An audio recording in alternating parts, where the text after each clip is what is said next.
Well, here it is this morning. It is a Monday morning, President's Day, 2022, and I'm just sitting here. I've been sitting here for quite a while, for probably a couple hours, and doing nothing more than uh, looking at some lectures and academic discussions. I like to do that a lot through my phone among academics, scholars, scientists. And what I was thinking about this morning was uh, how difficult would it be to believe that a supreme being, let's call this supreme being uh, Hashem or God or Allah, but the supreme being of all of existence. And why would it be difficult for us to believe that this supreme being, this God, could only with God's mind, only with the mind, manipulate the universe? And let's just take one out of the out of Torah. One of the first things that was said was, you got God. I'm just paraphrasing now. Okay, give me a break. That God's hanging around and everything's kind of chaos or whatever. There's no world yet, no universe yet as we know it, our universe. And so God just goes, just thinks, just says it. Let there be light. And then boom, you got a big bang. And you have a whole universe only through thinking. And I think some people have trouble with that. And they said, well, how could that be? You know, it's kind of far fetched. Well, if we think of what we can do in manipulating what's around us, I mean, I can rearrange the furniture in a room.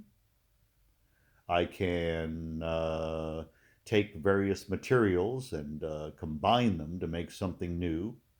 I mean, I can burn hydrogen in the presence of oxygen, and I can make water. I can take water and through electrolysis, I can split the water into its component elements of oxygen, molecular oxygen, molecular hydrogen. Got something new now with different properties. I can take different materials and put them together, and I don't mind if I'm saying I can make a pretty decent meal, and it's different than its original constituent elements or its constituent parts. It's something new. It tastes different. Instead of raw meat, which I wouldn't eat, I've got cooked meat, which I was able to transform through my abilities. But you're saying, hey, Matt, animals can do that. I mean, a worm can take dirt and move it through its body from this place to that. That's a manipulation of the environment. It's just a worm, okay? Okay, I got your point. I've got your point. So what you're saying is, where do we have any analogy in the world we live in to where a being could, with just its mind, manipulate existence? Well, you have these people who believe in the paranormal say, well, there's telekinesis, and I saw this friend of mine. He was, just staring over in the corner at a coat rack, and he made it move, made it wiggle. If you ever seen that episode of The Office with Jim, doing that, supposedly and fooling Dwight. But yeah, I know a guy who can move stuff with his mind. Well, show it to me. Can't repeat the experiment. It's just this guy saw it and nobody else did, and you know, show it to me. Nah, well, I guess it's only worked that time. I can't get it to work again. So yeah, no, let's just if you can't show me again, if you can't show me, maybe I'm not going to believe in it. Okay, now so show me where a person, just with their mind, actually was able to manipulate part of the universe, just even part of it. And a God, a greater being than us, could manipulate more than just a part. You know, the more power you have, the more abilities you have and skills you have, the more you can accomplish. Well, we know that. That makes sense. That would not be disputed by anyone, I wouldn't think. So, I mean, I'm talking about a God who knows the position and the momentum, the direction, the vectors, all the data for every particle and every variation in every field throughout the entire universe. And beyond that, even more than that, that being is able to manipulate all of that. Any small aspect of it, the slightest particle, that being is able to just move it or move an entire collection of it. Take an entire region of a galaxy and just change it with just a thought. Or, for that matter, create an entire universe like let there be light. And boom, Big Bang. Okay. So again, we're coming back to how do we show that that's possible? Well, could a God do that? Can a person do that? We've got no evidence. But we do have evidence of a creature that's lower than a human being, if we can say lower. But lower on the, what would you call it? Evolutionary scale or developmental scale as far as intelligence is concerned. An animal that is much less intelligent than we are has done it. Thanks to Elon Musk.